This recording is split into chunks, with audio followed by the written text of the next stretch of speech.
Good evening, folks in the back row. Kara?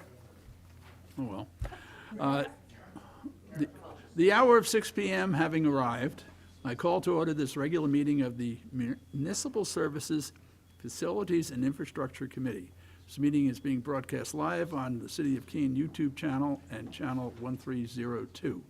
Video is also streamed on the city's website and is posted on the website by the end of the next business day, barring any technical difficulties. Copies of the printed agenda are available in the wall pockets as you enter the room. The public will be recognized to ask questions and make comments on the agenda item under discussion. After being recognized, all remarks are to be made through the chair. I will not recognize an individual a second time until everyone who wishes has had a chance to speak. Anyone who wishes to address the committee is asked to go to one of the microphones in the room. Identify yourself by name and address prior to speaking. Our minute taker is participating remotely this evening. Committee members, remember to turn your microphone on when speaking. And if the minute taker can't hear, they will ask you to speak louder or turn your microphone on. So I now call to order this meeting. I note that we are all present. We surely have a quorum. So first item on our agenda this evening, this is a situation communication from Kara Fisk-Hennessy, Parks Recreation Director, regarding the Monadnock View Cemetery Expansion Project. Please, ma'am and sir. Thank you very much for having us. Kara Fisk-Hennessy, Parks and Recreation Director. And I have our Cemeteries and Parks Manager, Frank Anderson, here with me tonight. So we are going to be receiving a presentation from David Ward from Griever and Ward. He will be on all of the screens for you. It was originally planned for him to be in person, but he lives in Western New York and they are getting absolutely hammered with snow. So he has been able to get a PowerPoint ready for you, and I have also distributed hard copies to you so you can follow along throughout the presentation.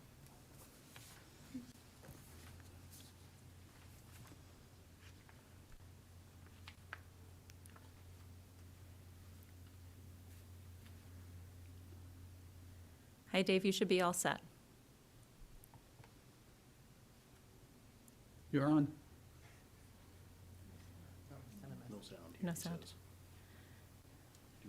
So that's Logan. Can you hear us, David? Hello? He said no sound here. Can't hear? We've got sound here. Okay, we can hear you now. Okay, I was unmuted, but I couldn't hear anything on your end. But and I guess since I didn't hear, you just let me know when you want me to go forward. We're ready for you. Okay, very good.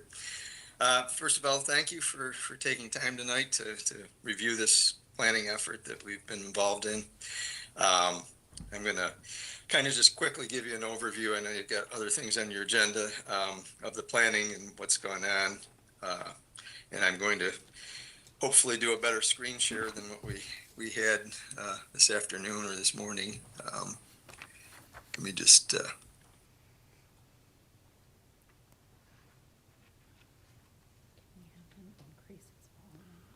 Can we get any more volume?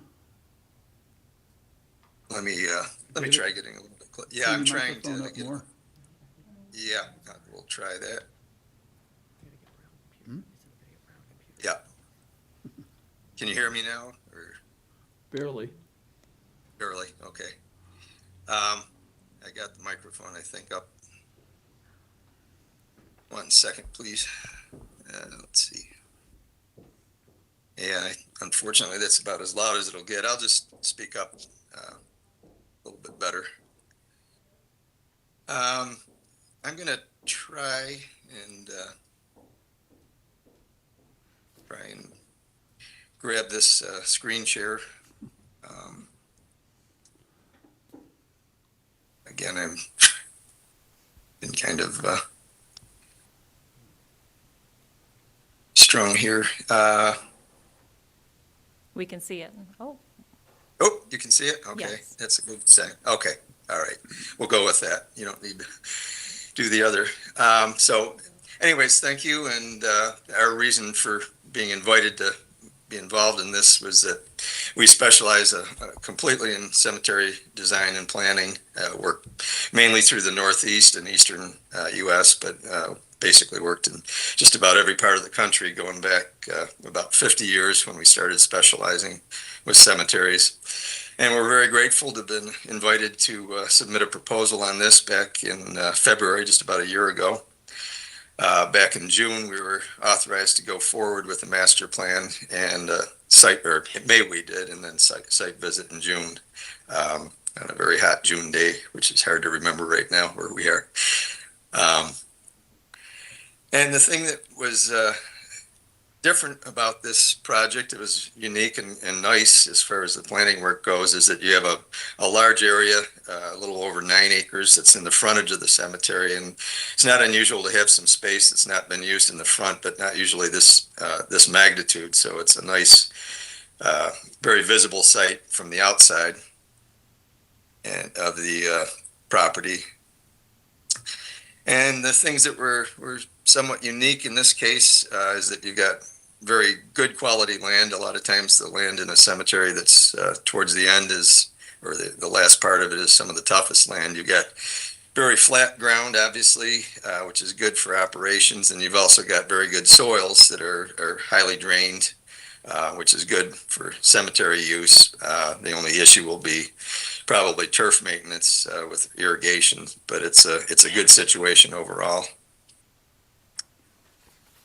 And I'll just jump right to the design itself. This is part of the master general plan. The master plans were a 3-sheet package. This was the first sheet that was in the package. And what we try and do on that large of a site is to break it down into more usable sections. We call them sections, but basically road loops that are self-containing and they can be developed individually as needed. We've got phases 1, 2, 3, 4, and so on, based on proximity to the current cemetery and some other factors as far as ease of development.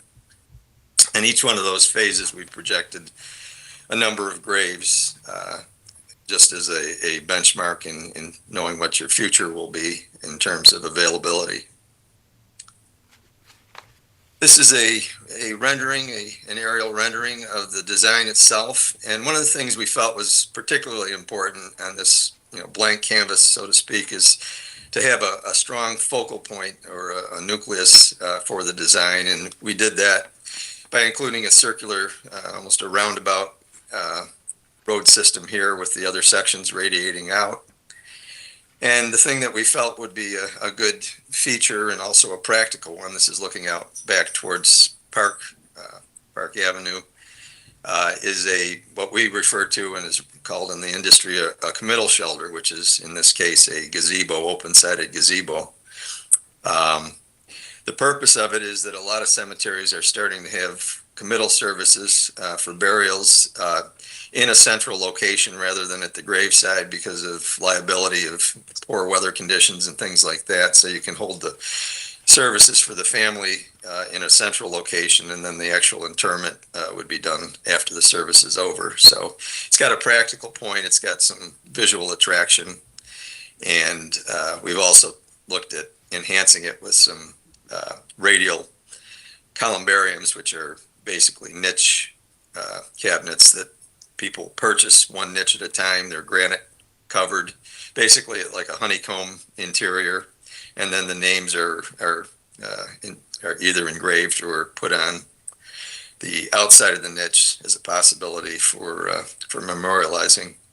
This is a typical unit that is pretty common. Doesn't matter the shape, but these are pre-manufactured units, and they're dropped into place, craned into place on a pre-prepared foundation. And the advantage of this type is that they are generally a little more economical because they come pre-assembled, and they're easy to install for the most part. Another option, this is a project we did recently in Fairfield, Connecticut, is customized niche walls. These are built on site, designed from scratch basically, and they're meant to fit particular sites and use materials that maybe are common to your area to just kind of give a home feeling to the development. But again, these are similar basically 1-foot niches with memorialization on the surface. Another option, and there's many options with this, and the reason I'm talking about cremation, we're not going into a great detail on this plan because it is a master plan, but it's a big part of cemetery development nowadays, and it really is the biggest change in cemeteries that's happened, at least in my career or my lifetime.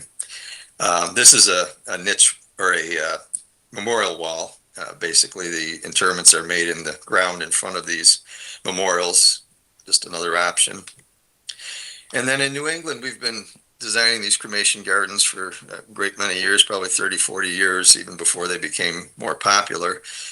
We've done a number of these types of developments where we've tried to blend the cremation area into the regular cemetery. These are individual cremation plots, and the monuments are meant to blend in and not more or less conflict with the rest of the cemetery, something that's a little more traditional. So there's a lot of different options in that, and I'm just pointing that out as on down the line once the cemetery is under construction to begin planning the individual burial space.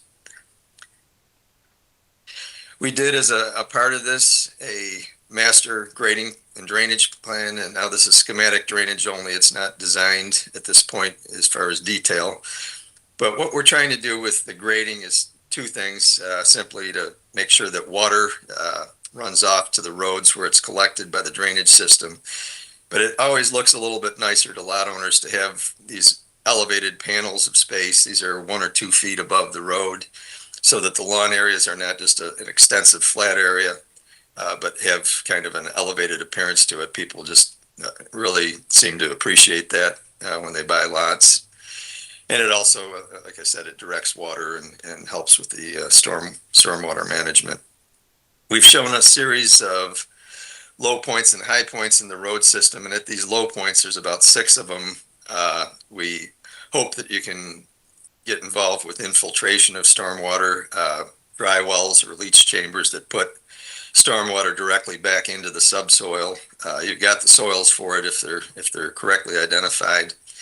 And your engineering or consultant engineer will have to take this as far as the locations and go into the more detailed design of those systems. But again, it's a framework that you can work off of either as a whole or in phases. And that's just a little close up. These are the low points. There's high points. The challenge with a flat site is making water run in any direction. And so we have very gentle low points and high points planned for the development. We calculated earthwork needs based on that plan, come up with about 8,000 cubic yards of fill that would be needed. That sounds like a fair amount, but it's actually only about 6 inches of soil over the entire site, so it's not a large figure. But one of the things that are unique about cemeteries is that they generate fill over time, and that's something that's very gradual, but about 1.5 yards of surplus soil gets generated from every burial that's made with a full-size vault. And we always try and plan that to be used within the site rather than being trucked out of the cemetery or being trucked to a mound somewhere in the back of the cemetery, which happens quite a bit. So this particular plan is meant to somewhat balance, avoids the cost of purchasing fill, hauling fill in, wear and tear on the roads. Plus you have control over the quality of the fill because you're using the soil that's already on site. It's a better system as far as quality and drainage in this case.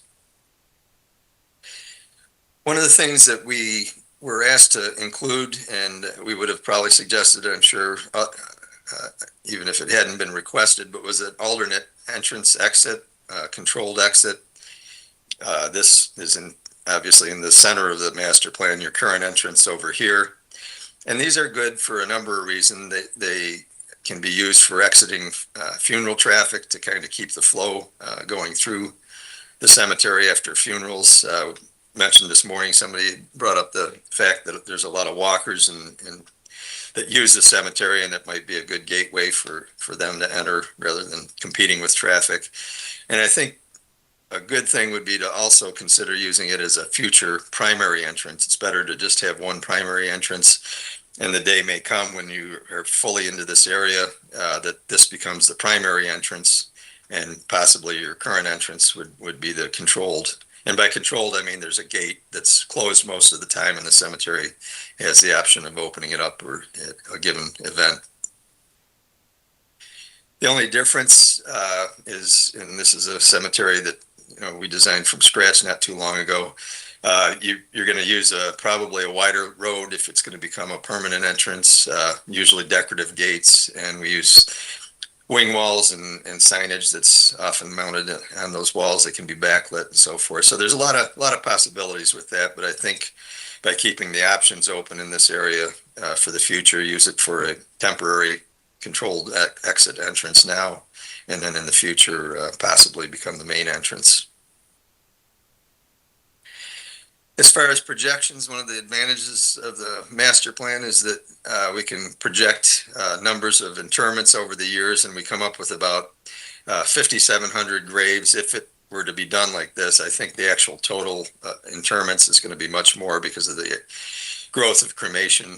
Cremation uses or includes probably 5 or 6 times the number of interments in the same given area that full-size burial lots do. So if you're at 50% cremation right now, which is what I think I heard during our original meeting, it's probably only going to grow. So some of this space will undoubtedly be converted to cremation type uses. So you've got about 73% of the land is purely interment space. That's a very high conversion rate by most standards because you aren't necessarily having to get into things like detention ponds and things like that because of, hopefully because of the soil conditions that are already there. And we were asked to provide an overall cost estimate for the whole 9.4 acres, and we did that just very recently. I won't go through all the individual steps, but basically this is done by contract. Site work contractors do the bulk of the work. Site preparation, earthwork. Drainage is probably going to be the biggest variable, and this figure may be undershot at this point until the drainage is engineered. Usually goes up in cost, not down. And then we have other items, foundations for structures, pavements for the roadways and walks, lawn preparation, general landscaping, major trees and things like that, and then other improvements like the gazebo and so forth. At the end of the cost opinion, we have a city cost index, which just shows that Keene is about 6% lower in cost than the average over the entire country, which is a good thing. So we apply that, and that deducted a portion of the total cost. And then we have a fairly large contingency because it's a low detail planning effort right now, about 20% just for unknowns, and come out at about $1.5 million for the whole 9 acres infrastructure. There's a lot of finishing costs, that are involved in developing and laying out the burial sections and things like that. But as far as getting the basic infrastructure there, that's the projected cost. There's 2 things that we do with that figure in most of these situations. We look at the cost per acre, in this case, $164 per $1,000 per acre. That just gives you an idea of if you wanted to cut this in half, roughly where you would be looking at by using that cost per acre. And then we look at a site development cost per grave, which comes out to about $270 per grave. And that's useful in comparing what your pricing is on graves in the future. A lot of cemeteries don't allow for site development when they set their grave prices. It's pretty common to just match prices that are in the area, but it's good to know what portion of the cost of the grave should be going to future site development. And the only other exclusions, and one other large one, is irrigation, because this is a severely well-drained soil type. We know that you've already been talking about irrigation, and that's a level of detail that, again, is beyond the master plan, other than just the main supply lines. And that is, in a nutshell, unless you have questions, we can field those. I hope everybody's still with me. Oh,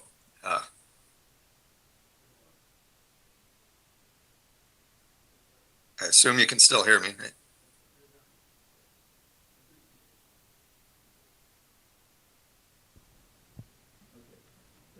Yes.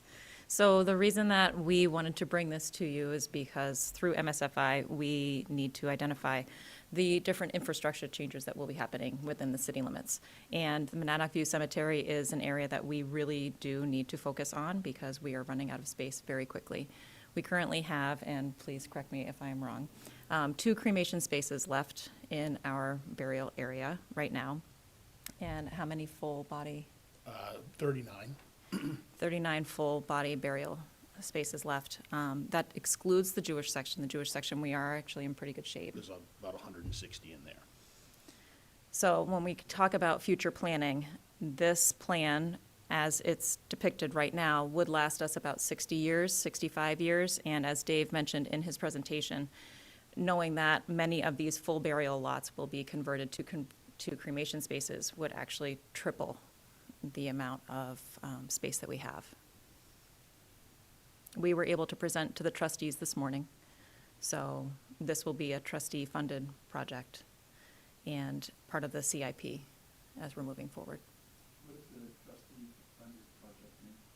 It means when we do our cemetery sales and we sell our spots, the money goes to the trustees for perpetual care.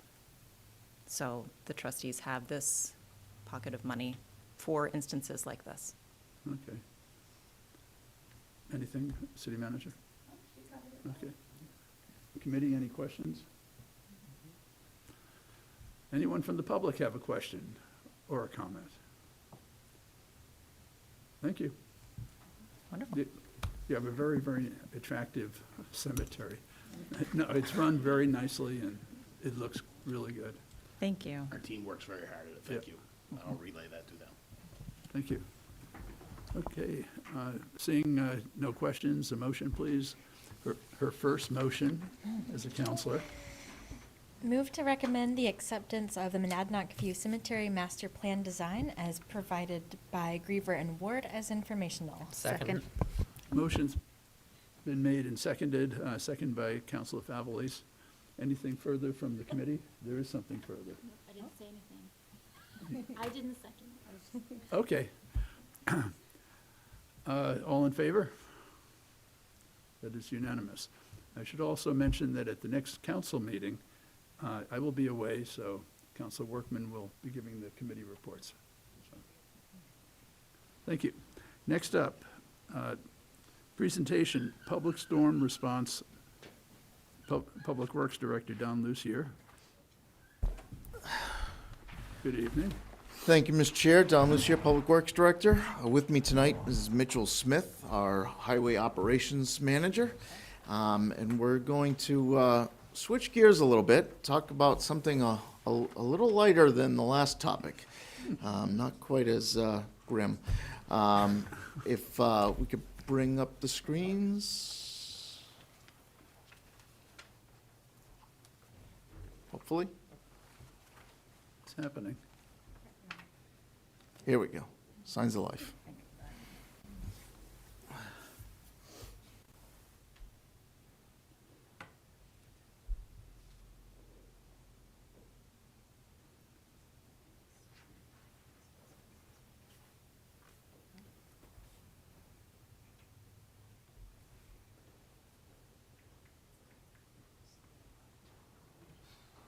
A little soft shoe. So how have you been?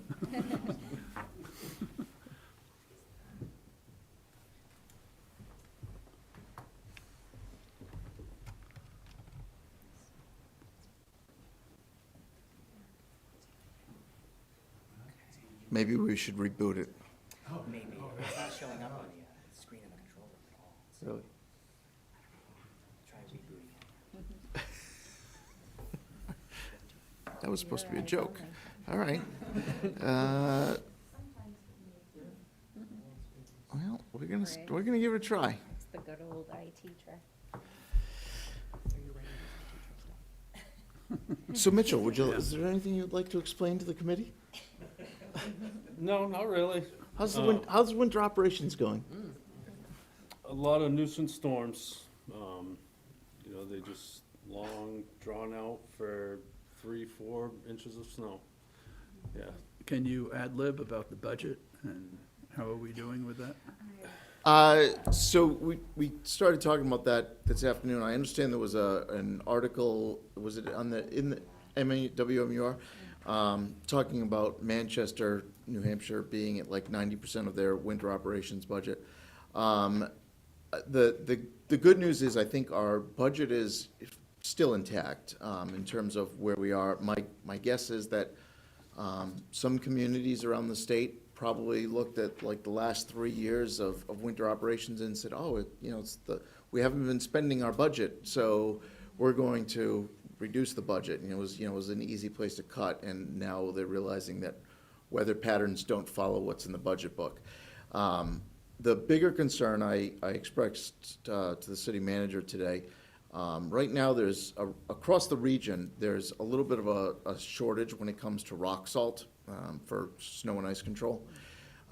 So right now we've got about 600 tons, correct me if I'm wrong with any of this, but we've got about 600 tons of salt in our shed. The shed, when it's fully full, is about 2,000 tons. So we're quite depleted. We would not prefer to have that so little.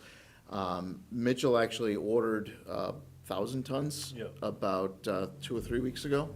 Yeah, at least that.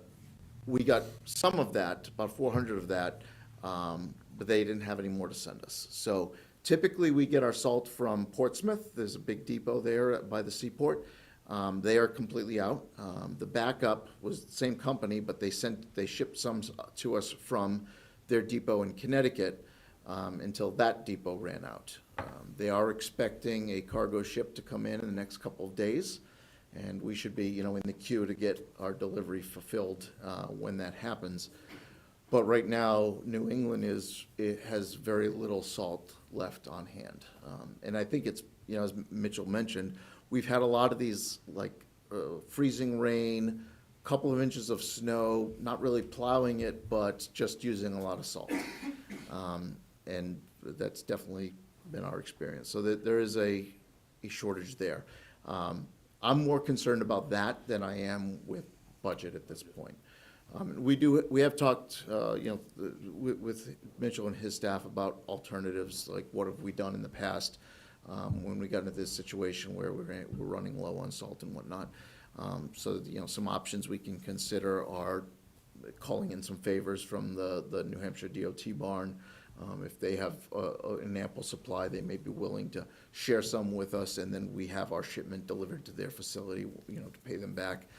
The other option, if it comes to it, is we can go back to the olden days and spread sand instead of salt. It's messier, and there are reasons why we don't spread sand typically, but that's also, it's sort of like the option of last resort if it comes to that. Correct. Yeah. So and I'm just going to keep chatting, but the computer apparently is updating some software. So we are updating, and please keep your computer turned on. Technical difficulties. So. Possibly. Yes, Jay. Just-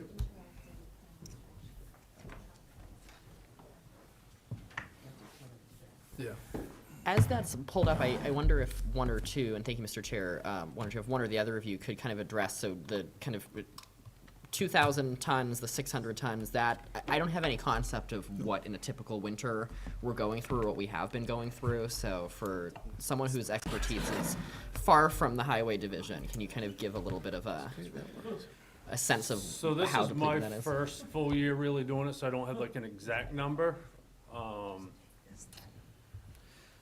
Oh God, if I had to ballpark, Between 25 and 3,000. yeah, probably, Yeah. probably 25 and the- 3,000. The 2,000-ton salt shed is not quite enough for a full winter's worth, typically. And, that would have been ideal, but the cost, of course, goes up the larger the structure. But, yeah, that's I think, about In the that right number. ballpark, yeah. We can double check the records and see. Right. But we are back online, so, except, Logan, you took the computer away. I still need the presentation, buddy. Okay, so, Keene, nh.gov. Oh, is it? Thank you, sir. Okay, so, and with that, we're back on schedule. Okay. So the first thing we wanted to talk about tonight is something that actually Harry McKelvey started before Mitchell took over and Harry retired. You know, the council has expressed a desire and a goal to do more with public communications and, you know, being a little more transparent about our operations. So one of the things we wanted to sort of test drive, honestly, and it is very much a work in progress at this point, but we're showing you tonight is, we're not inventing it, other communities have done this and are doing it, but it's a way to show the public where our snowplows are operating and where they've been over the last 4, 8, 12 hours. So that's what we're going to show you tonight. We deployed this at the very end of last winter season, but we really didn't have the kinks worked out last winter, but now we're able to show it to you. So right now, and we, luckily, we've got plows on the road tonight, or salters on the road. If you go to the city's website, this is just our main page, and you go to Departments Public Works, you will see that's snowplow tracking tile. And if you click on that, it'll bring you here, and it gives you two links. There's a coverage map and a current plow location map. So we will show the current plow locations first. So this is what the public is going to be able to see. This is showing the location of our snow plows. Of course, right now, they're not actually plowing, they're salting. Now, you're laughing because of the names. You might recall when we did the community night back in the fall, we asked some of the kids that were there to help us name our snow plows. So we picked, I want to say about 12 or so names. And the main plowing equipment has been named. And do they all have the names on the plows at this point? Yep. Okay, great. So, you know, you can see that, yeah, the Snotorious BIG and the Blizzard of Oz are, you know, active in the city and what have you. And you can zoom in on this.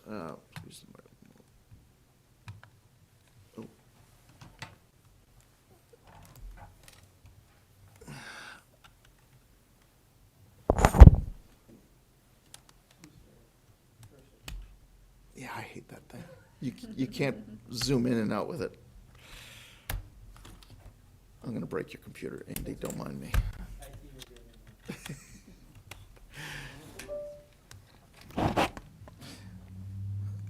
So you can zoom in and you'll actually see where the truck is. Now, there is a delay in the time it takes for the plow to report to the database and the database to refresh.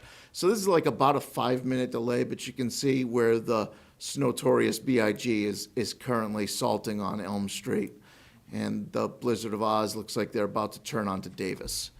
So that's one of the items that the public can, you know, observe where the plows are operating in the city. The other link is going to show where we've covered over the last period of time. The default is the last 24 hours today, but you can say, okay, where did we cover in the last 4 hours? So, you know, this is really going to show you just what's been done recently. And, you know, there's some quirkiness here, like you will see, if I go to 8 hours, you're going to see about 1,000 trips down to the snow dump. Well, the crew was actually picking up the piles today. So, you know, they were going back and forth from downtown to the snow dump. So this is a little bit weird the way it shows it. But, you know, during a snowstorm, you would see as the snowstorm continued, all of these lines would get filled in as they hit all of the streets. And that is what we are able to show the public. Interesting. Yep, Jake. Thank you, Mr. Chair. So this is related to downtown storms, but not necessarily to the plow map. One of the changes that we made as a council recently, starting last year, was the downtown winter parking ban being lifted. And I wonder if there's been and speaking about communication, that was one of the kind of priorities for council around that, less so I think than enforcement in the first year. Have we seen good compliance so far this year? I've seen a few of the bans issued. How much have we had to tow? A lot. Yeah. Yeah. Yeah, honestly, I would say more than when we had the regular ban. And to that end, we have added a couple new tools to the toolbox. You probably saw some information recently where the city has deployed the system where we can now participate with the state's emergency notification system. So we are using that and pushing out messages, and we're tweaking the messaging, like the appearance of that message gets a little wonky. So we're trying to experiment with like how to format that so it's easy for people to read and understand. The other tool that we're using, you may have seen on Gilbo Ave, we put up a couple of signposts with, it labels the names of the lots routinely. During the snow bans, we actually hang a little banner in there, and actually I can go back to the city's website, and there's a picture of that. So right now, there is no parking ban in effect, but you can see here what those signs look like for the Gilbo East and I guess we're both Gilbo East. One is for the commercial street lot on the south side of Gilbo. The other one is Gilbo East. But there's two different banners that we hang there. One would say parking ban in effect, don't park here, no overnight parking. The other one is parking ban in effect, parking allowed here overnight tonight. So that way people have that like real-time visual cue, oh, I'm supposed to park here and not there. So when there's a parking ban in effect, those banners go up and we can communicate. But it's still sort of incumbent on the people that are parking on the street to take advantage of one of the several ways that we have to let them know. So we're sending out constant contact, email notifications. We have an email list that goes out, social media, now the state's emergency notification system. So and of course the city's website is updated when it happens. So there's a lot of ways that we're trying to get the word out, but we are definitely seeing more issues than when everybody knew they couldn't park on the street overnight. Thank you. Those signs are excellent. Thanks. And I think it'll be very helpful when it's not snow, because I never really figured out which lot to tell my tenants to park in. Yeah. It was just Eh. very confusing, but that, if they could read. I'm going to toot the highway division's horn a little bit. Last year, we had tried to do this, and we got quotes for fabricated signs. Originally, we had talked about doing like message boards with, we could have some changeable messaging, so we could use it for events and whatnot. And the price was absolutely absurd. Having these signs fabricated was still going to be very, very expensive. So I did some sketching and I handed it to Mitchell and his team, and our staff built those signs. And the total cost, I added it up, I want to say it was just a little bit under $1,000 for both signs. So, $500 a sign. Wow. Very cost effective. They look nice. Come spring, once the wood dries out, we'll put a coat of stain to seal them so they'll stay looking good, but they look sharp and they're very cost effective. So any winter-related questions? Yes. More of a comment, I guess.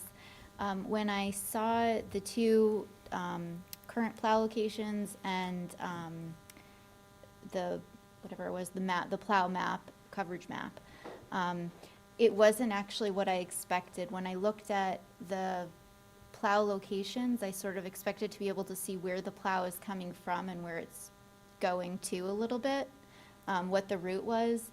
And I think for coverage map, I expected it to be maybe more priority locations, and not just lines going back and forth, so that I could sort of get a sense of where the plow would be going next and when I could expect it to get to me, and that's just kind of some thought there. Yeah, I would agree that the system isn't everything I wish it was. And I think, me and Mitchell have talked, we're going to look at other alternatives. If this is something that the council wants to be able to provide as a service to the public, and we think it's worth continuing, I think we'd like to look at other alternative vendors to see, what other differences are available. Because particularly the coverage map, I don't think is as helpful as some of the other versions I've seen. Some of the other versions offer it's almost like a color-coded breadcrumb trail that will show, where that plow went over the last period of time, and you can see, it'll fade over time. So if your street hasn't been plowed for 8 hours, it'll show that line being very, very light. But if it was just plowed, it'll be a nice dark, bright line. So that gives you, I think, a little bit more sense of, okay, when was I plowed, how recently, and when should I expect to see a plow again? Anything further, committee, public? Good presentation. Yes, sir. Any motion? Move to recommend the acceptance of the presentation on public storm response as informational. Second. Seconded by Councilor Workman. Anything further from the committee? All in favor? That looks unanimous. Thank you. And now for the main event of the evening, talking about the downtown plan. And as Councilor Filio reminded me, this is meeting number 86 on discussion of this. I'm sure everyone is aware that the project was put out for bids. The director will explain the results of the bids, but basically they were not within the realm that we wanted to hear. So they have been rejected. And the Public Works Department did a very incredible analysis of every line item in that bid, comparing all the bids and what was high, what was low, and has come up with some suggestions on how we can trim the project without harming the project. So essentially, saving some money. And also, there'll be some conversation about the money when you're done. So, Director. Okay, thank you, Mr. Chair. And with that, all of the good, feel-good stuff is done for the night. So, talking about the downtown project, as you all know, we opened bids on December 18th. The bids were well above what we expected to see. So we've spent the last few weeks evaluating the bids, understanding where the costs went up, talking to contractors, and really trying to come up with some answers for you. So starting with the bid tabulation. Bid tabulation is a document we prepare for all of our publicly bid projects. And essentially, it's a detailed comparison, line by line, of the costs, comparing the actual quotes that we get from contractors with the engineer's estimate for the work. We use it typically as a tool to identify sort of red flags. So things we're looking for, are there wild differences from one contractor to another that might indicate, one of these contractors didn't understand what the bid was actually asking them for. The other thing that's, I will say, not uncommon, but, we see sometimes, is contractors will sort of play games a little bit with their bid. They might bid very low on a line item that they think we might not use, or that they may not be doing many of that unit, and they'll bump up the number much higher if they think we've underestimated the quantity that we're going to need. So if they think we're going to hit a lot of rock, they're going to throw a big number at rock excavation. with the hopes that they're going to hit a giant payday, right? Or the other thing that's very common, contractors will, the work that's done early in the project, they'll bid high, so they get more money earlier in the contract, and then all of the work at the tail end, they're kind of doing at a loss, right? But they've got the money in their pocket at that point. So all contractors do those sorts of like strategic games with their bids. If it gets to the point where we don't trust the numbers, like we think that they're, trying to pull a fast one on us, that would be a basis. It's called unbalanced bidding. It would be a basis for the city to consider dismissing the low bidder because they weren't, bidding fairly and accurately. In this particular project, what we're looking at is like where are those big differences between the engineer's estimate and the bids. And essentially what we saw is it wasn't one or two items that were just wildly off. It was a lot of items across the board were just much higher unit prices. And that kind of led us down a train of questioning with the contractors when we spoke with them. So Brian Ruoff, the city engineer, and his staff had a number of conference calls with the contractors that bid on the project, but also contractors that had been looking at the project, had downloaded the plans, had been asking questions, attending the pre-bid conferences, and decided not to put a bid in on the project. So we wanted to not only understand why the bidders were bidding high, but we also wanted to know why some of the folks that we thought were going to put in a bid ended up not putting in a bid. So, what were the insights that we learned from that? I think the number one thing that we heard from several of the contractors is they were concerned about their ability to have adequate production rates. So what I mean by that is, all of our contracts, all of our construction contracts are unit price contracts. We pay by the linear foot of water main and the linear foot of sewer main and the ton of asphalt and all of these different line items, finished, installed, provided to the city. What that means is that to get good pricing on that is they have to be productive. So a crew that installs a length of water main will consist of an excavator, a dump truck, a compactor, some other equipment, along with a few laborers, equipment operators, truck drivers, and a foreman. That's a crew. That crew on a project like Island Street, for example, last summer, where it's kind of wide open, they can just keep going. That crew might be able to put in 300 feet of water main on any given day.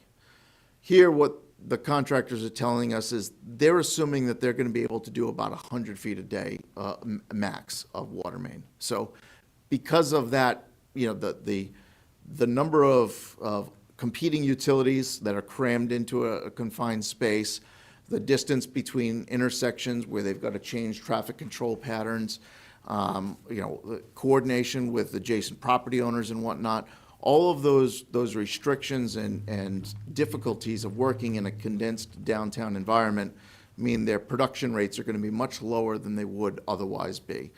That drives up the unit costs for all the line. And that kind of, echoes what we saw in the bid tab, where it's not one or two items that Stantec just blew the estimate. It's all of the pay items were higher because they're assuming the amount of work that they get done on any one day is less, right? That was the biggest thing that we heard. Other concerns that they expressed, and particularly the contractors that chose not to bid, did not believe that they could get this contract done in 2 years. They really felt like their staffing, the size of the contractors that are sort of in the region, in the area that we're accustomed to working with every year, just aren't equipped to get that much work done, this kind of size of a project done in 2 years. So that made them shy away from it. I think, they didn't tell us this, but my suspicion is that the bidders that did put in bids probably had concerns about completing within the time constraints that we gave them, but they priced that into their bids. So if they go over the time, they're going to pay for the fine with elevated unit pricing. You know, they're going to make enough profit during the construction season that it gives them some cushion to absorb those fines. So definitely the time constraint was a concern. And then the third sort of repeat thing that we heard from several of the contractors was the amount of subcontract work that's required. You know, most of these contractors that were looking at the bids and putting in bids were primarily utility companies. You know, their bread and butter, their meat and potatoes is putting utilities in the ground. Everything above that, the asphalt roadway and the concrete work and the landscaping, is work that they subcontract out to others. And they're used to doing that. They're prime contractors. They're accustomed to managing subs as part of their project. It's, you know, sort of their cost of doing business. They add on their management fee, typically about 10% markup on the cost of the subs. And their management staff in the office will manage that sub and schedule and everything else. For this project, the portion of work that is going to be done by subcontractors versus the portion that's going to be done by their own crews and their own foremen was just higher than they would have preferred. So some of those concerns we can address, and some of those are just the nature of the project, and we can get into that here in a second. But before we get into recommendations, I just want to kind of recap where that all puts us in terms of the project budget and what our funding gap is. So up to today, through FY '26, the city council appropriations plus the grants that we've already received for the project total a little over $15 million. That includes a couple $1 million of principal forgiveness for the drinking water, about $66,000 in principal forgiveness for sewer, and $71,000 for the stormwater portion. I might have the sewer and stormwater reversed, but I don't think so. We also received a grant to help offset the cost of design for stormwater. That was an ARPA grant that we received, and we paid for the design with that. So altogether, that adds up to a little over $15 million. In the CIP right now, the FY '25 through '31 CIP that's already been approved by the council, previous version, we had planned for $4.7 million to be appropriated into the project in FY '27. Now, that appropriation and the planned appropriation, of course, we've spent some of that on the design fees. You know, so dating back all the way to 2017, 2018, when we first started the conceptual designs phase and public meetings and all of that, all of those costs together add up to about $2.7 million. So right now, as we sit today, we have about $17 million planned for the project. Now, the bids came in, obviously, let me back up first. In August this year, you know, we got an update from Stantec that said that the estimate bumped that up. They told us that the project was going to be closer to the $20 million project range, you know, 19.9 or whatever. So in response to that, we planned some updates to the up to the CIP. So these are not approved, but in the draft CIP that's being reviewed and being worked on by finance right now, the council will start reviewing it next month. We had put in to bump that $4.7 million planned up to 8.5. And, you know, minus the cost to date, that gave us $21 million all in for construction. Construction plus, you know, construction engineering and everything else. And we thought we were in pretty good shape. Actual bids came in a little over 28 million. So, you know, that gives us our funding gap of $7 million. So that's the delta we're trying to close tonight. All right, so how are we going to do that? there are times when, you get bid results that don't work, or you get no bids, and the best answer is just to put the project back out to bid. That makes sense if, contractors didn't have enough time to see the bid, or they didn't get their bids in on time. That wasn't the case here. The contractors that we're trying to attract knew about the bid, they came to the pre-bid, they had all their questions answered, we had this thing out for 6 weeks. There's no reason for me to suspect if we put it back out to bid as it's currently structured, that we're gonna get any different results. So that is not a recommendation for you tonight. Instead, we're recommending kind of a combination of those last two bullets. Some changes to the scope, some value engineering, some cost-saving measures, plus some adjustments to the structure of the contract to ease those work restrictions, alleviate those concerns about timeline and what have you, and we'll get into a little more detail there. All right, so the first bucket of items is scope that we think we can eliminate. This is going to get a little tedious, so bear with me. It'll take a minute, but I'll try to explain this as quickly as possible.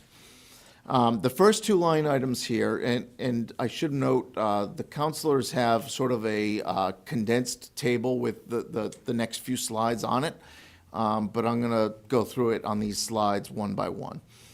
The first two line items, common excavation and crushed stone, really have to do with the way we're planning to reconstruct the roadway.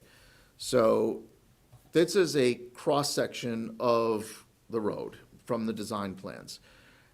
Ideal circumstances, when we rebuild the road, at the end of doing all the utility work, we excavate out the top 2 feet of soil below the roadway, remove that material, and then we bring in new gravel material as a base.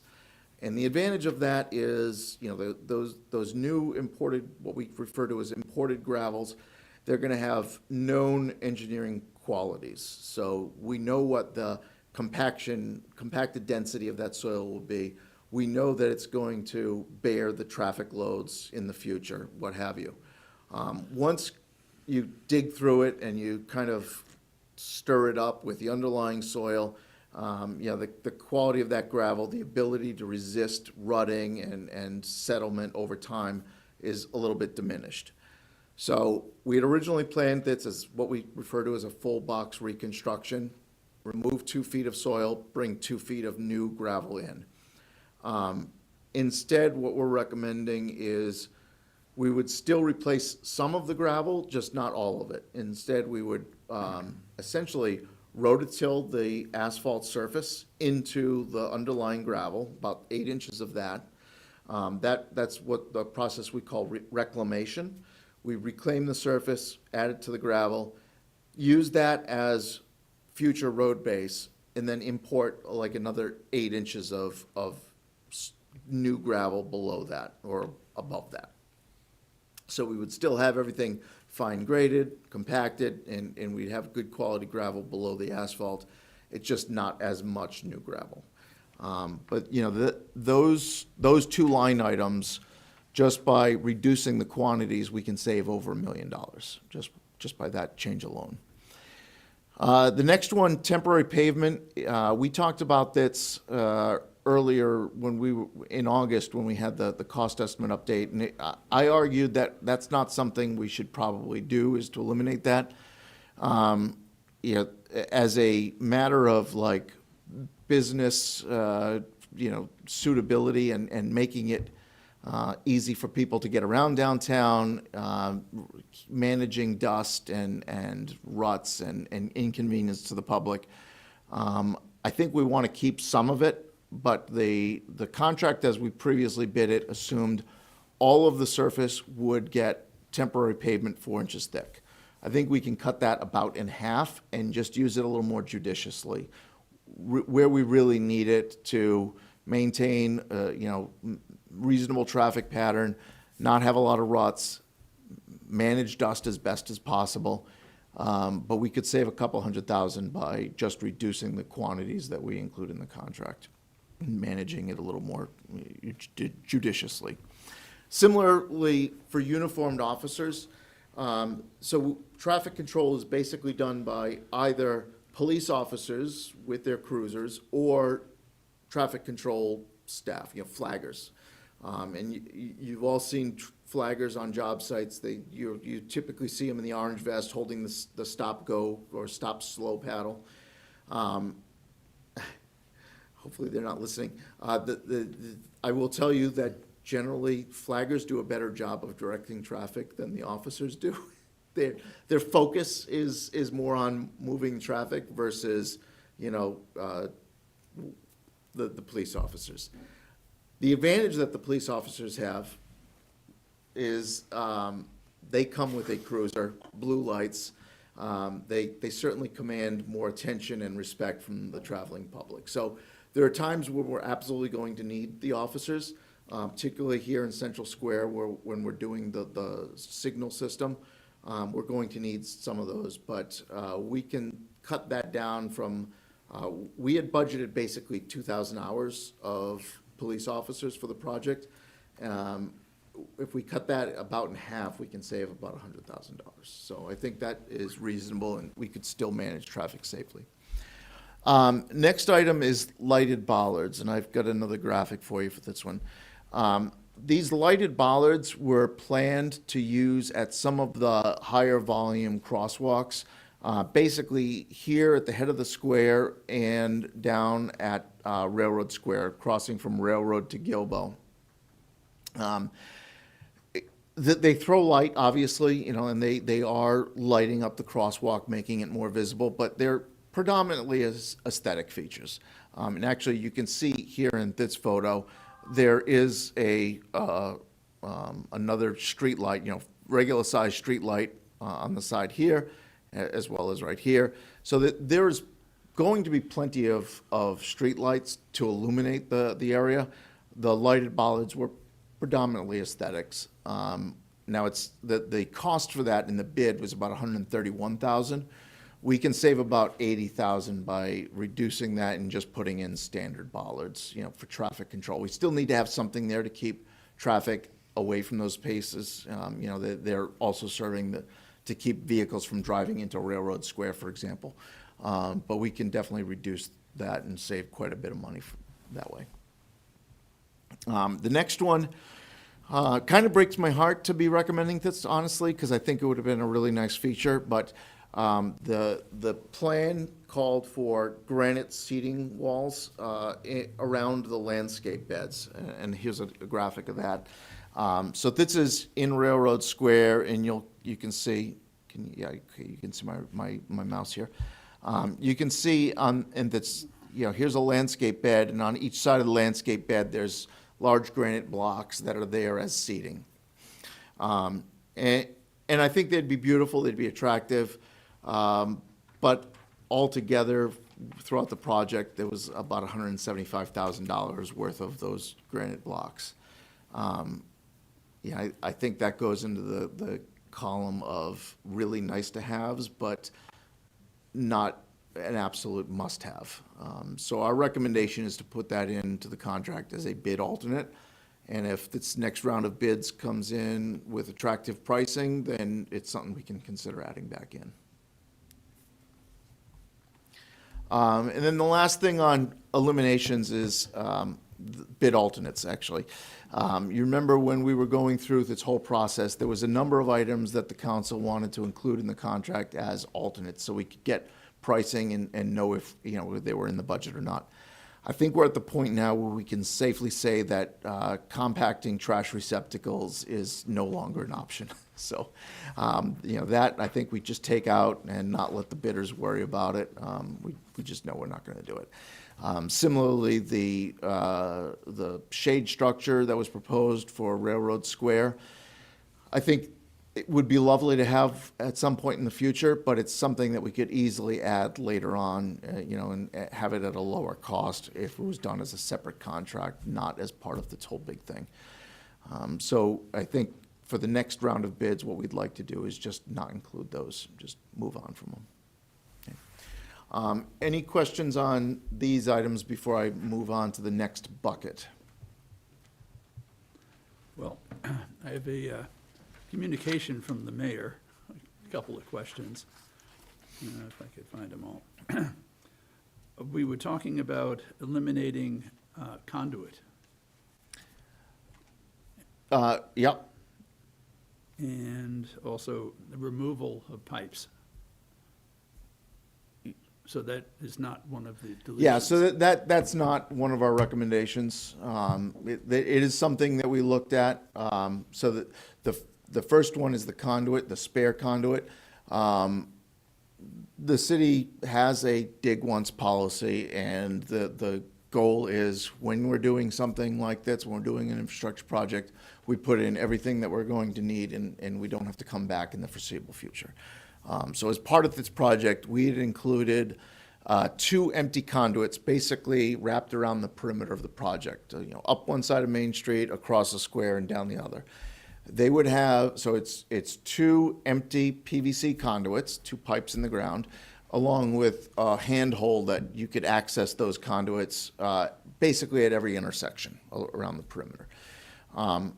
They would be empty until they're needed for some city purpose, and that purpose could be either leasing the conduit to a telecom provider that wanted to come in and provide service through the downtown, or access a particular business that had needed fiber to their business, that sort of thing.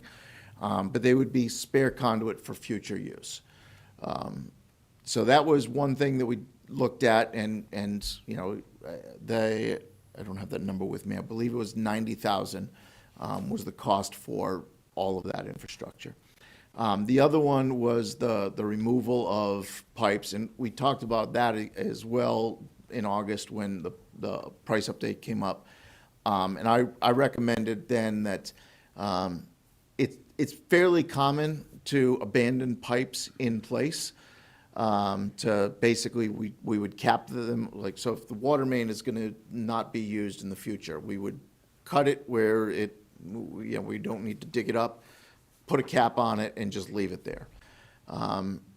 For this project, because, I'm honestly hoping that this project, we're not touching these utilities again for another 100 years. So I don't love the idea of leaving empty conduit in the ground for some future public works director to have to deal with the consequences of that decision.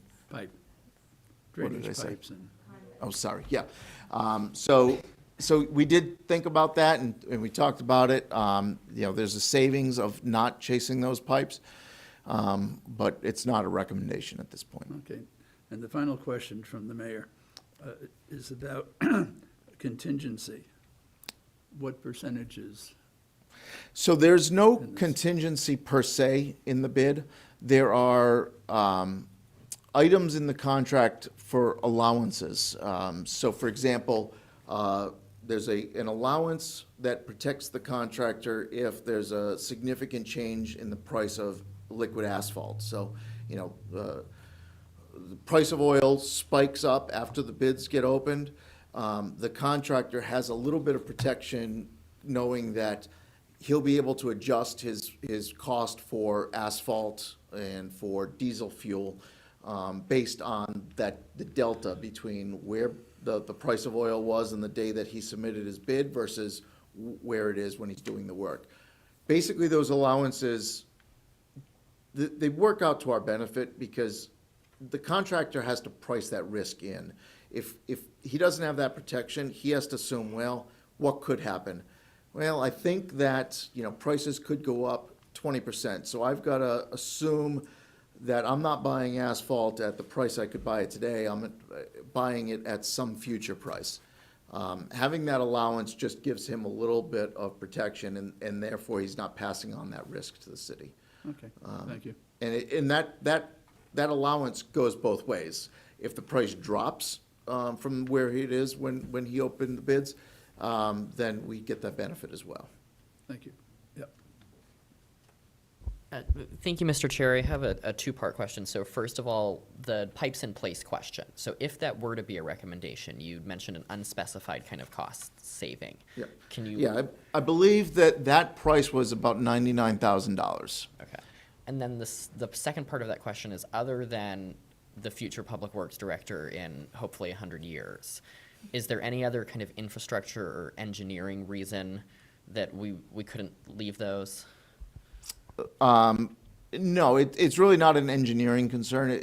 So the concern is that as that pipe fails, and eventually it will, the soil around the pipe starts to migrate into the pipe, and that creates a sinkhole. So, what it's really, the risk there is that you're gonna have settlement, sinkholes, and that sort of thing in the downtown. So it's repair work in the future. I call that an engineering. Yeah, it's not engineering from the perspective of like life safety or anything like that. It's really just premature pavement failure and convenience to the public.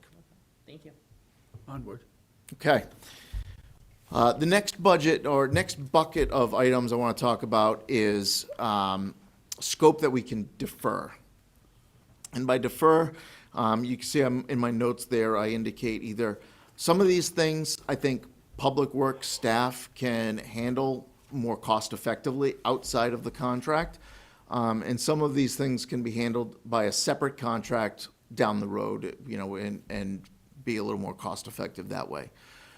So bike racks, trash receptacles, and benches, quite honestly, my staff is doing that already. Every fall, we take the benches in, and every spring, we put them back out. Now, the potential savings there, it's a little bit overstated, because we would have to still buy the benches. But we can buy them a lot more cost effectively than the bid price for the contractor to supply them installed. So that one is it's a pretty easy change to make with no real change in the final product.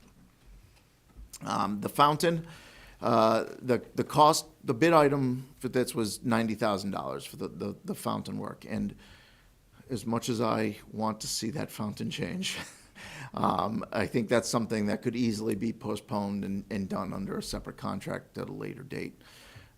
Same with the catenary lighting. The catenary lighting, just so we're all on the same page, the catenary lighting we refer to is the overhead lighting that was planned for Railroad Plaza and the bike lane, the bike path between the Transportation Center and Margaritas. It'll look beautiful. I want to be able to do it. But the bid price for it came in at about 10 times what we estimated the cost was going to be.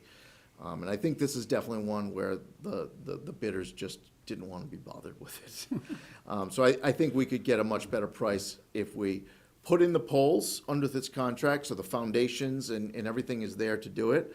But we put out a separate contract for a local electrician to string the lights at a later time. Relocating the pay stations, again, this price was really kind of absurd. The price that we were quoted was way higher than we expected. So we can save a good amount of money just having our own staff do that. And they've relocated all of the pay stations, I think, at this point. They know exactly how to install those bases and move them. So that's a very small lift for us. The gazebo stair modifications. So you recall on the gazebo, today it's an 8-sided octagon, obviously. There's stairs coming down one of the sides. In the proposed plan, we're proposing to put stairs on 3 sides to open it up and make it more open for the viewing public to see the band that's performing. I chatted with my highway superintendent, and I think they are eager to take on that project themselves. So that's something that they can do in-house for, again, a much more reasonable cost. And then the last one is a Christmas tree base. So right now, if you didn't know, the way that the Christmas tree is supported, there's a very large 18-inch diameter drainage pipe that is planted in the ground. And every year in November, we go out and we suck all the dirt out of it and put a tree in it. And then in February, they pull the tree out and they put the dirt back in it and fill it back up. What we're planning as part of this project is to sort of make that a little bit less maintenance intensive and put a structure over it, so it's just a matter of removing a manhole cover.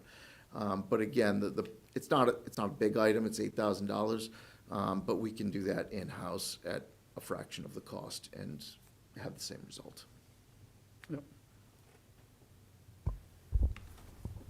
Thank you. So I just want to make sure that the math in my mind is matching with what you're saying. So for example, for the lighting piece, item 665-1, that's a bid alternate as I understood it. No, so the bid alternate was actually, the council was split on whether or not we wanted cages around the bulbs. So the bid alternate was to add the cages. That price was the price for the base bid. The cages added another $42,000 to it. Yeah, I know. Okay, thank you. It was a crazy price. So, okay. Any questions on these? No. Okay. All right, and then, all right, and then the last bucket is, things that I think we can change without really changing the substance of the project. Basically, things that people probably will never notice, except, me and Mitchell. The first one there, replacing the drainage structures with drop inlets. So the bid, as was put out, assumed that every one of the catch basins, the drainage basins that take the stormwater from the street runoff, were going to be a standard 4-foot diameter manhole, concrete structure. Those structures were way higher priced than we typically see. And the sense that we got from talking to the contractors is they're concerned about just being able to fit all of the stuff into a small space. So a 4-foot diameter structure is actually 5 feet on the outside diameter. And, cramming that in between the curbing and the water main and the telecom duct bank and all of the other things that they've got to get them into, they were really concerned about fitting everything in. Instead, we can use a smaller structure, still concrete. The biggest difference is that the standard structure has a sump on the bottom. So any sediment that gets washed off of the road is trapped there in the catch basin, and that's where we go to clean it out. And it makes maintenance a lot easier. The smaller drop inlets don't have that sump, so as sediment gets washed off of the roadway into the drainage system, it's going to migrate into the pipes, and now we've got to kind of chase it downstream. So the downside of this change is that it will make future maintenance a little bit more time-consuming and tedious and difficult, but we think we can save about $150,000. So that is a recommendation. We're also suggesting to reduce the quantity of textured concrete, not eliminate it. We can't eliminate it everywhere. We need that textured concrete to be able to differentiate the different purposes. And also, quite frankly, you're going to want some of the textured concrete to break up sort of the higher impact zones. If we just did, for example, Railroad Square as a flat slab of gray concrete, I don't think anybody would be overly happy with that final product. So we're not suggesting to eliminate all of the textured colored concrete that we decided on, but I think we can be a little more judicious in where we use it, eliminate some of the buffers as textured and just use it where it's really purposeful for delineating different spaces. And by doing that, I think we can save about $400,000. And I should mention at this point, when we're talking about textured concrete, I will swallow my pride and give some props to the chair.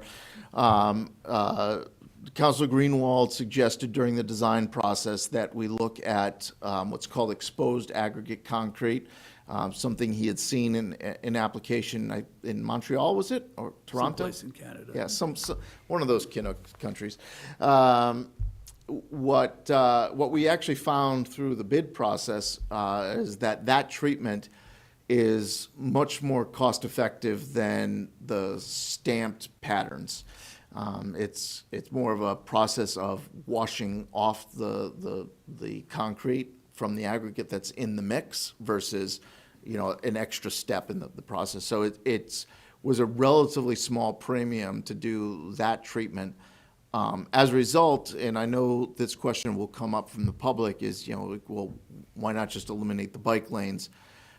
The difference between that treatment, the exposed aggregate concrete for the bike lanes versus just standard gray sidewalk, for the whole project amounted to $42,000. So, yeah, that is an option for the council to consider, but the savings is just $42,000. And for the amount of time you all spent debating bike lanes, I really don't want to revisit the question. So, before that comes up. Next item is, I think, a pretty easy change to make. That's replacing the beveled curb. So Stantec's design for all of the landscape beds, they had proposed using a little bit different curb than we use on the street. And you'll see just here where the corner of that curbing that's sticking up above the adjacent sidewalk is knocked off. So it's cut at a little bit of an angle. And actually, I might have even captured that in one of these. You can't really see it in that photo.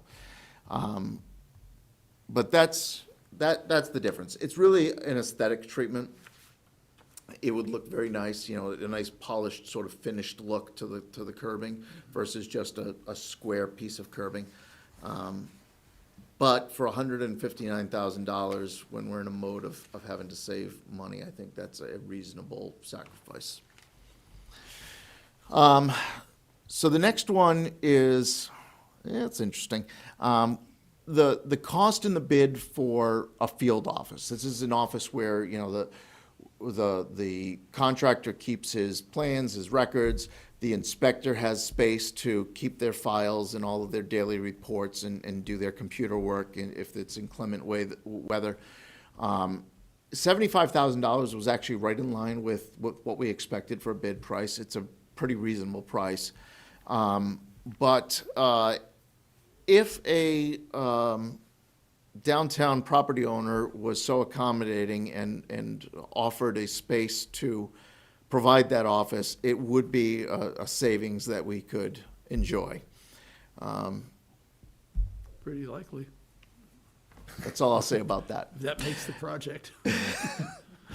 The next item is electrical value engineering, and this one's a little bit nebulous, honestly. After the bids were opened, one of the local electrical contractors that does a lot of work in the downtown, is very familiar with our system, contacted the engineering division and said, hey, I have some ideas about how we could kind of change some of the design that they proposed and still give you everything that you want for the system. Be able to have all of the lighting the way you want it, have all of the electrical pedestals, the accessory outlets that you have for events and whatnot, but just redo it a little bit differently and save some money. So I'm putting in a placeholder there because we don't know exactly what that savings might be. It is true value engineering. It's where you're kind of working with the contractor cooperatively to come up with more cost-effective ways to do things. But I think we could realize as much as $100,000 in savings by just seeing what Hamlet has to offer and getting his ideas. Not to say that Hamlet's going to do the work, but he had some ideas that he was willing to share with us. So, and we'll be following up with him as we go forward. And then the last one here is probably the biggest, the most difficult to quantify. We heard very clearly from contractors that they were uneasy with the 2-year contract, and particularly the contractors that are smaller and more local that we work with on a routine basis. They were definitely concerned about being able to complete it in that amount of time. So we are recommending the council allow us to go back to a 3-year phasing plan. I know that the downtown business community really was pushing for a shorter period of time. But unfortunately, with our geographical isolation and the contractors that we're working with, the reality is that this is a 3-year project. So I definitely recommend making that change or allowing us to make that change. But at the same time, it's difficult to tell you exactly what that means in terms of like how much more competitive their bid prices will be. I am definitely convinced that we will see bidders that did not bid this time will be able to compete with the project if it's a 3-year contract. So all that together for this bucket comes up to almost 2.4 million. Okay.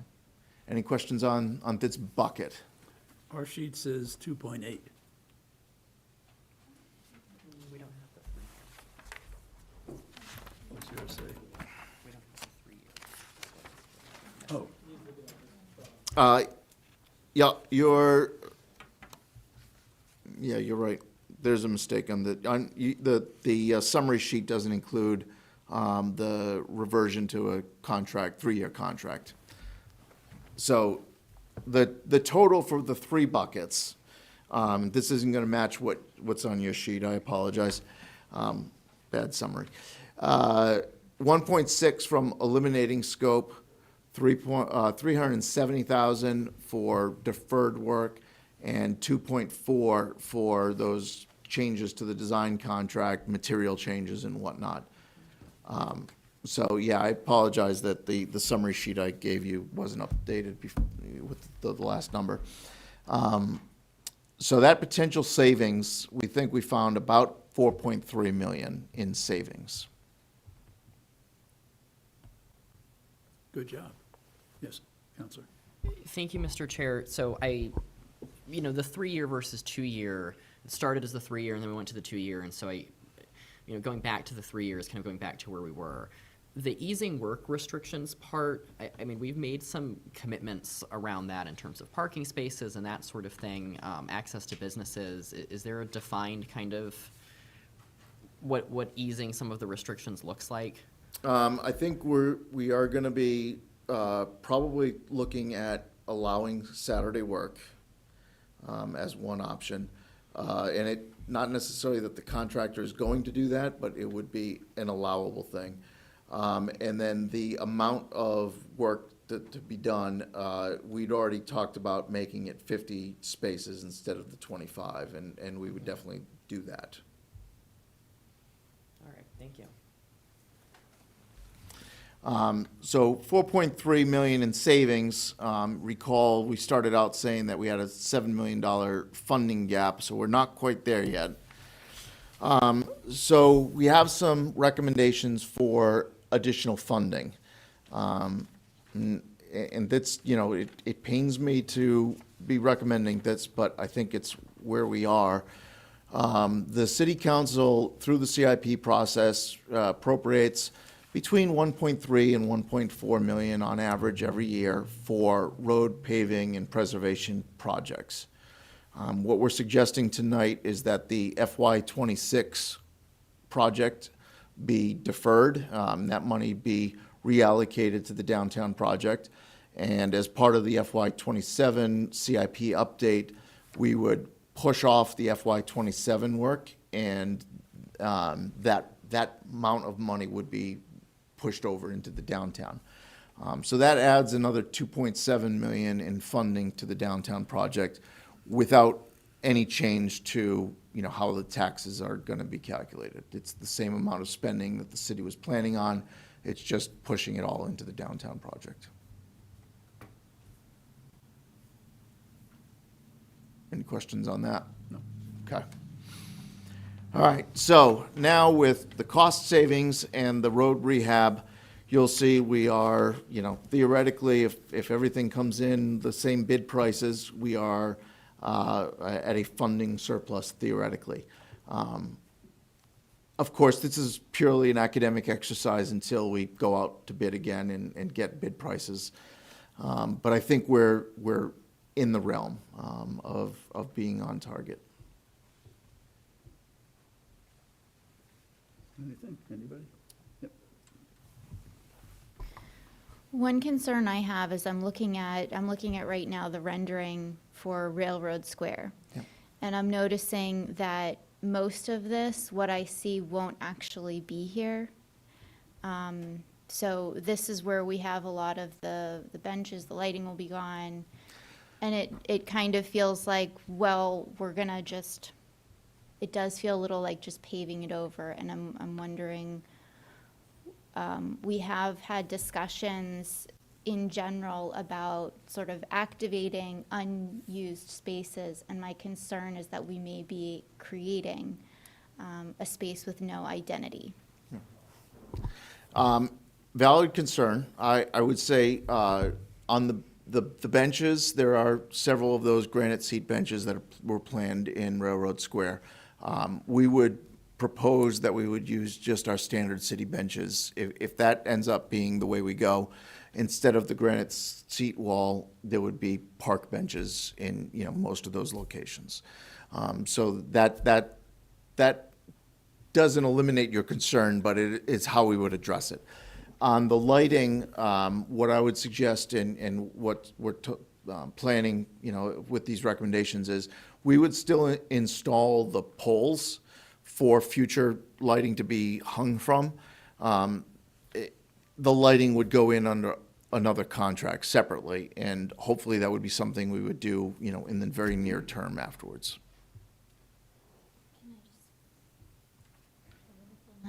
I understand all of these decisions individually make sense.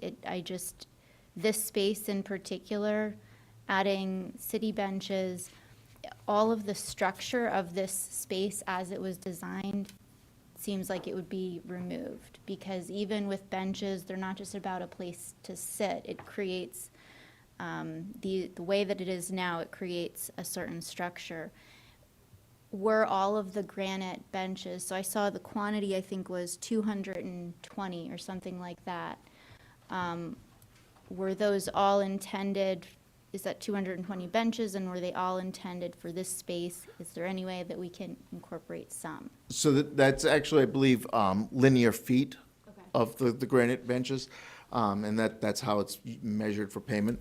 Yeah, we could definitely incorporate a portion of that. If we did it as a bid alternate, we could award the base contract and then simply say we want granite benches for the here, here, and here. My preference would be to bid it as an alternate for the full quantity, because if the opportunity presents itself and the funds, you know, and the bids come in at good prices, I'd like to keep them. I think they'd be a really nice feature. I do understand your point. We're at a point where, you know, we've got to consider what we can live without, and these are the things that I thought we could live without and do at a future point. There's no easy solution. The granite blocks could easily be put in later, Yes. right? That's about Yeah. it's an afternoon. There's no foundation, just goes on the, Well, it is actually set in a mortar bed, but it's, Yeah. you know, something it's Same. not rocket science. right. Yeah. Anybody else? Carry on. Okay, so we've closed the funding gap. I do want to take just a quick minute to talk about risks if the council chose to delay the project for whatever reason. So, you know, we've already talked about cost escalation. So the first one is, you know, if we don't go out to bid in the very near future with this revised package, we're not going to be able to get into construction in '26, and costs are going to go up next year. How much? Yeah, your guess is as good as mine. You know, last year was about 4.1% was the regional average. You know, could it be 3.5 next year? Yeah, it definitely could be. So that's not insignificant. The other bigger one that's more of a certainty is the existing grant funding. I mentioned the $2 million for the water fund, plus a smaller amount for the sewer and stormwater work. We reached out to DES when the bids came in, and we were talking about these different options to say, hey, if the council wants to do this or that or the other thing, would that be allowable with our grant funding and, that we have in place? And the response we got from DES was essentially, yeah, we would allow you to extend the duration of the contract or bid it in multiple phases. But, oh, by the way, this project was supposed to be in construction in '24, and you were supposed to have a draw already. So when are you going to have your first, request for reimbursement? Sort of like a not so subtle nudge to say, we want you to be spending this money. And I think I mentioned this when the council debated delaying the project a year ago, was if we'd be okay to delay the project, DES would work with us, no problem. But if it got delayed again and again, eventually they're going to say, okay, well, we're going to cancel this funding, go and reapply for when you really want to do the project. And I think we're at that point. So, maybe we would get funding again in the future, but we definitely do not recommend delaying the project unnecessarily. So, in summary, the recommendation from city staff is to eliminate some work, defer some work, or do it in-house, modify the scope as we've discussed tonight, allow us to rebid this as a 3-year project, but to turn it around expeditiously and put it back out for bid so we can be in construction in spring of 2026. And with that, I would love to answer any questions that you might have. Thank you. Committee questions? Yeah, Counselor. Not so much a question, but I just want to commend you for taking the time to do such a thoughtful, planned out update revision of the scope of the project for us for tonight. I think I can speak, I'm confident in speaking for the counselors who have been, dealing with this project for years at this point, is we've always been realistic with the knowledge that at the end of the day, we might have to reduce the scope of the project and really consider our wants versus our needs. And I think you've done a great job at giving us something to work with and a framework to do that. So I just want for the viewers at home just to be reminded that we've always kind of expected that we may be here at some point further down the road. And like I said, I just want to commend you for the work that you've done to give us a lot to think about tonight. And I don't want to take the credit. Brian and his team, as project manager, put a lot of legwork into coming up with these options and figuring out what, where the pain points were for the contractors. They did a lot of homework on this. Thank you. Right. Members of the public? Yes, sir. Pete Moran, Myrtle Street. First thing, I don't know why you'd want to spend $8,000 for a plug in the ground for a Christmas tree, and it gets filled in every year. Why not just put a cap on it and leave it? That's what we're doing. 8,000. Yeah. Hard pack instead of temporary asphalt. That could be churned up. There's going to be dust, debris regardless.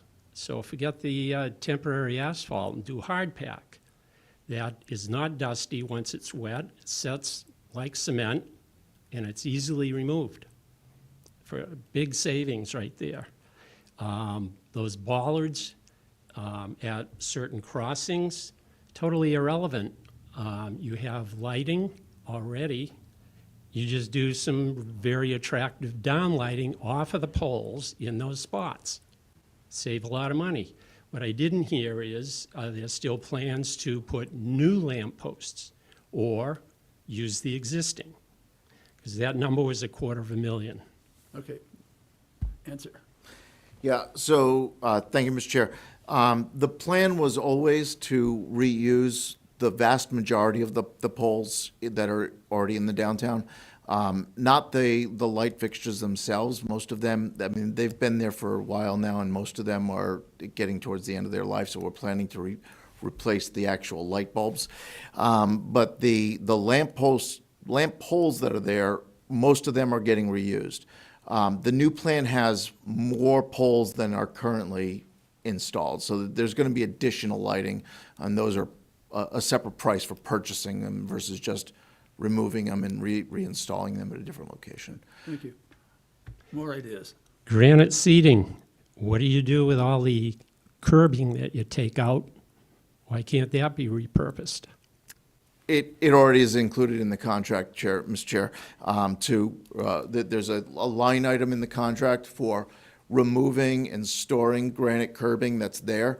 Again, not all of it's going to be suitable for reuse. You know, some of them are broken, very short lengths and whatnot, so not all of it gets reused. But because the quantity is going to go up and some is going to be lost to the removal process, there's one item, there's one price for installing existing, reinstalling it, the curbing at a different location, and a separate price for providing new granite curbing.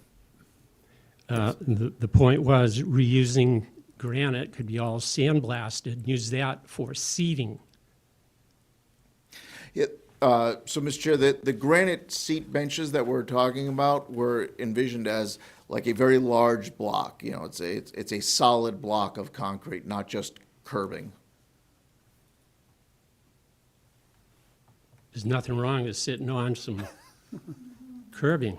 That can be chinked out and smoothed out, so there could be a huge savings there, repurposing all the granite that the city takes out that gets dumped and stored. There are blocks, people could get creative using blocks, and everywhere you drop a block, it doesn't have to be 6 by 6 or whatever, you just put a chunk here, there's a place for somebody to sit. There's zero maintenance. And all that material, all it needs to be is sandblasted. So big savings there. I don't know why there's even a discussion on replacing the fountain. That's been there for a long time, and I don't understand why the thought even comes up that that's supposed to be something because somebody wants a Victorian look. I mean, it's finite, and we have a lot of expenses here. And at any rate, good luck. Thank you. Thank you. Personally, I've given up on the fountain. I wanted to get rid of the pile of rocks, but, at this stage of finances and facing the public with this project, the rocks are just fine. They are. It can be very creative.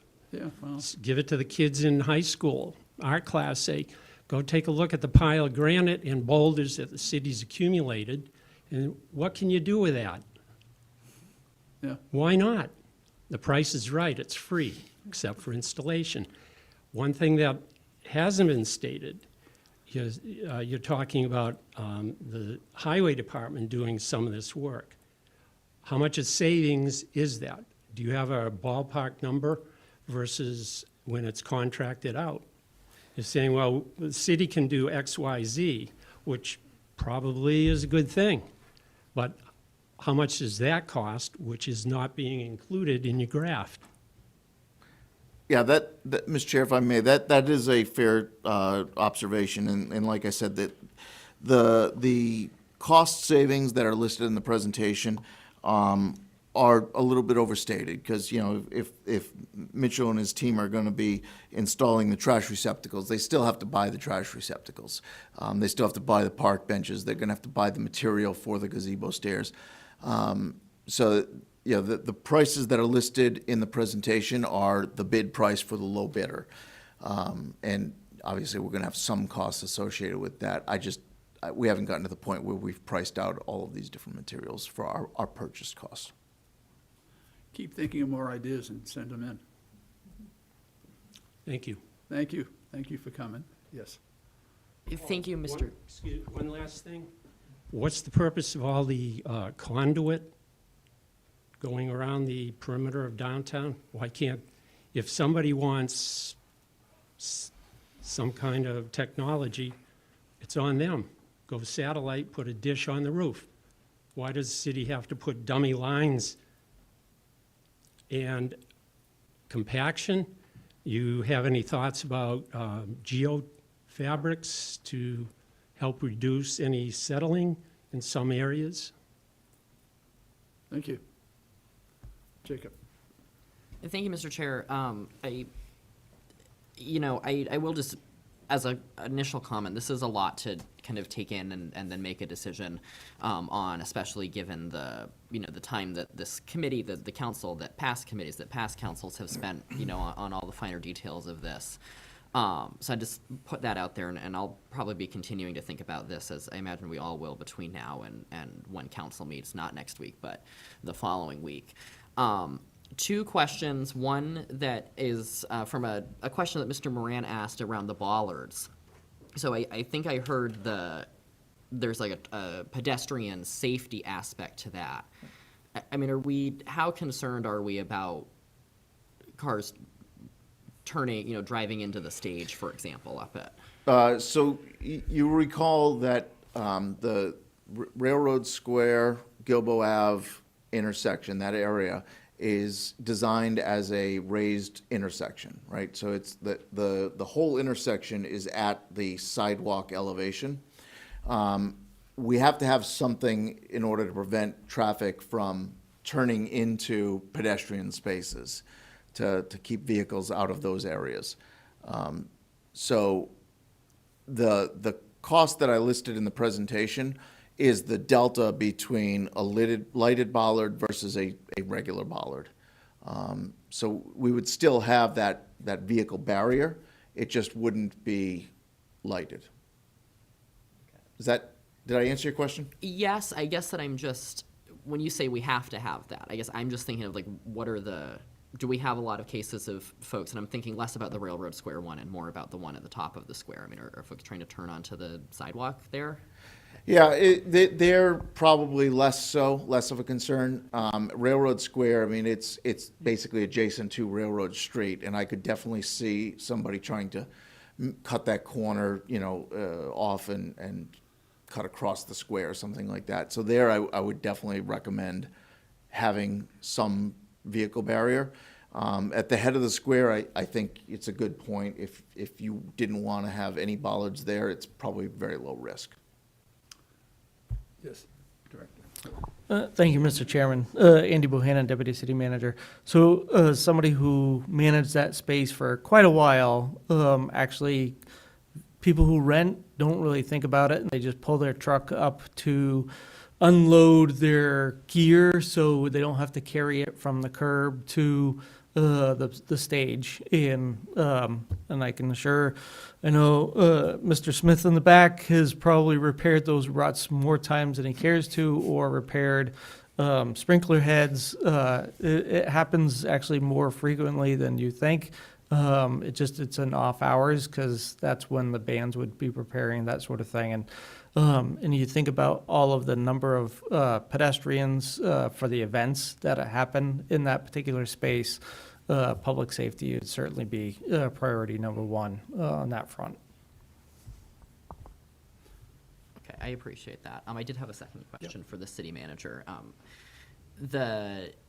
One of the things that I imagine was talked about, but that I didn't hear kind of talked about tonight is, and I'm not saying that this is the answer or this is appropriate, but I want to be clear that we're kind of, we've explored some different things and some different options, is using, a portion of unallocated fund balance to offset some of this. I'm not saying we draw down the whole thing and do it that way, but, thinking about what the impact here is going to be, because even if we're saving financially by pushing off some of the roadway projects or the road rehabilitation, paving and that sort of stuff,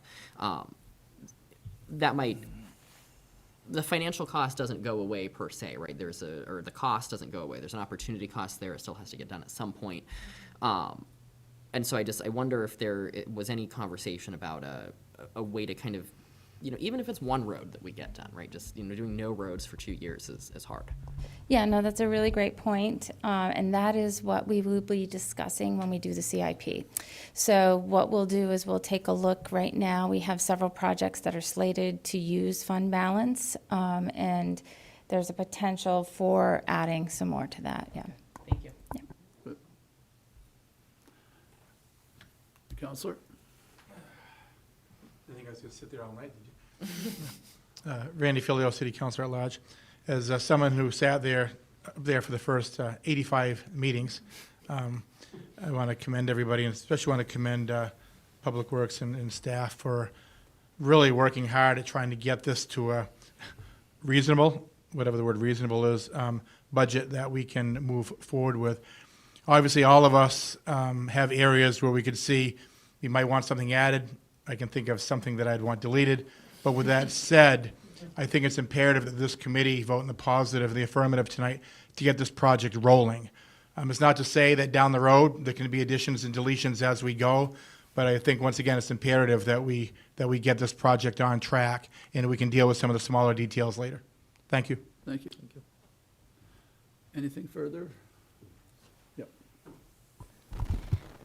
Councillor Workman said something a few minutes ago about need versus want. And I think that was just really helpful for me to hear. And I also kind of echo that gratitude. I know Public Works has worked really hard to kind of nail down what some of the things are that best options for reducing the cost, eliminating pieces. And it is sad to see some of them go, but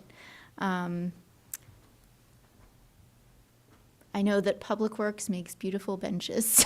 Can always do it later. So. Okay, yes, Counselor. Thank you, Mr. Chair.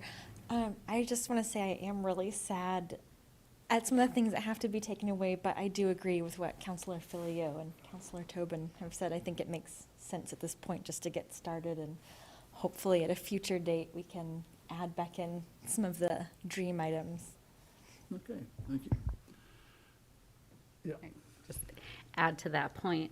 I just want to be optimistic that we're deferring some of the scope of these projects. And I know that we have a great and resilient community that will really rally around some of these things that are really stand out as being important to certain groups and whatnot. So I'm optimistic we'll rally together as a community to include some of these deferred items at a later date.